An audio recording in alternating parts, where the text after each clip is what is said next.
Oke, selamat malam teman-teman. Saya Waluyo Sanwitanom, sebelah saya sahabat saya Woko. Kami berteman sudah cukup lama dan saya tinggal di Ciawi, Pak Woko tinggal di Tangerang ya. Hari ini Pak Woko sengaja datang, saya paksa untuk nganterin hand sanitizer sebanyak 50 galon karena memang saat ini kita harus berusaha maksimal berkontribusi kepada negara di mana masyarakat kita sedang membutuhkan banyak sekali masker, hand sanitizer, termometer dan vitamin D. Nah, perlu saya ingatkan bahwa walaupun kami sama-sama kenal, kami sudah mulai menjaga jarak dan saya pun physical distance.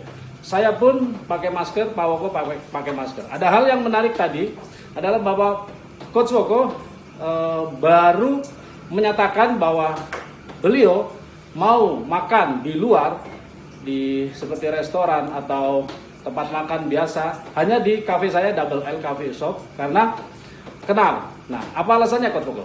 Ya, selain saya kenal, tadi begitu saya datang itu kalau teman-teman masuk di sini bisa lihat di sana ada hand sanitizer. Artinya saya yakin bahwa karyawan di sini juga menjaga sterilitas dari para karyawannya.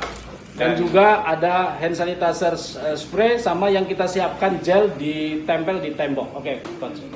Baik, jadi memang saat ini kita berhati-hati dan menjaga diri. Kenapa? Kita tidak pernah tahu siapa yang carrier, siapa yang membawa.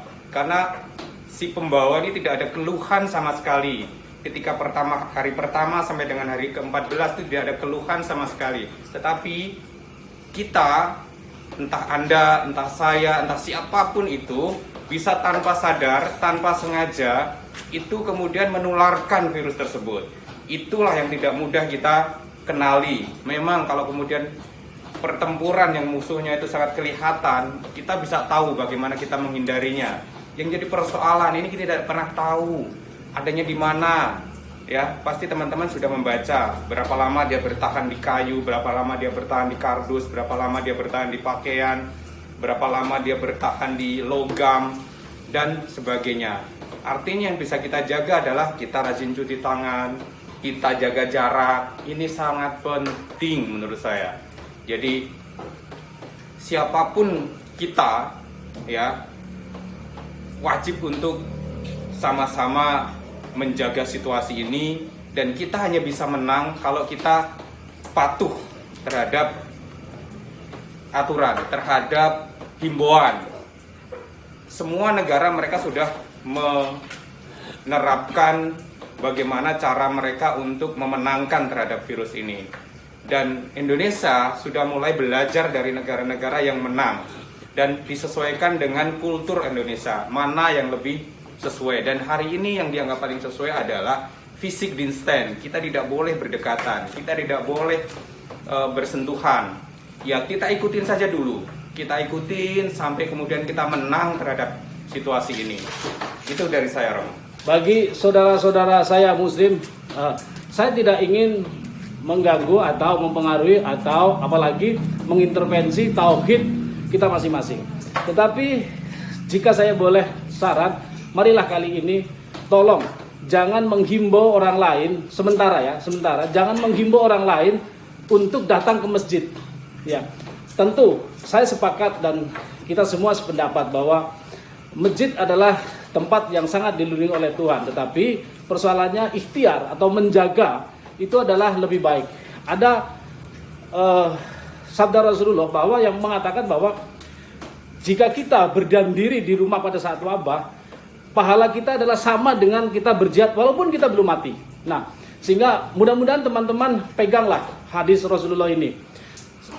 Mengapa saya anjurkan dengan tegas seperti ini? Saya bukan ustadz apalagi ulama, saya hanya praktisi.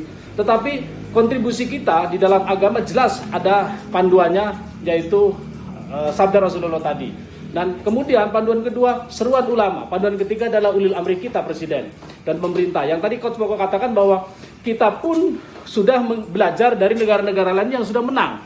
Oleh karena itu, apa salahnya kita mengikuti? Sekarang itulah kontribusi kita. Nah, mengenai media-media yang memang kita tidak pernah tahu, bisa dari uang, bisa dari kayu, bisa dari besi, bisa dari kartu. Saya sebagai pengelola rumah sakit, itu pun sudah menerapkan. Tidak boleh menerima tamu. Oleh karena itu, salah satunya adalah saya sudah akan memberikan kebijakan stok untuk 2-3 bulan ke depan. Kemudian saya pun sudah melarang vendor-vendor untuk berkunjung ya ke rumah sakit. Kecuali pasien kita sudah sangat batasi. Saya sendiri orang rumah sakit ketika saya datang, mobil saya semua didisinfektan. Saya juga dicek suhu dan semua tubuh saya juga didisinfektan. Nah, sahabat semua, saya hanya ingin mengingatkan, marilah kita berkontribusi karena kita tidak pernah tahu.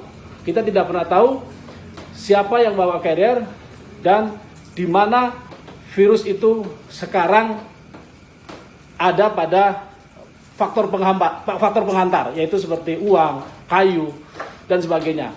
Nah, oleh karena itu saya sarankan, khususnya karena sampai hari ini saya masih sering sekali membaca, melihat, mendengar dan mendapatkan ajakan ya untuk tetap kita mengadakan ibadah di masjid-masjid. Nah, menurut saya silakan kalau itu kepercayaan teman-teman dan tahu teman-teman, tapi jangan ajak orang lain karena kita tidak pernah tahu.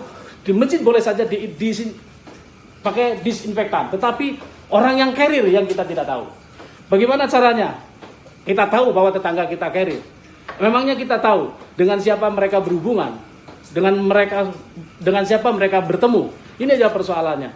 Masjidnya boleh disterilisasi, orangnya boleh wudhu, boleh cuci tangan, boleh hand sanitizer, boleh pakai sabun. Tetapi kalau ada saja di dalam lingkungan masjid yang kita datangin adalah ada orang yang carrier, maka kita semua orang di masjid itu akan kena. Kurang lebih begitu dari saya. Ya, terima kasih. Barangkali ini bermanfaat. Saya rasa kalau ada salah, saya dan Coach Boko mohon maaf, tidak ada maksud apapun. Kita hanya ingin berkontribusi kepada negara dan kita mengingatkan sesama. Salam. Salam.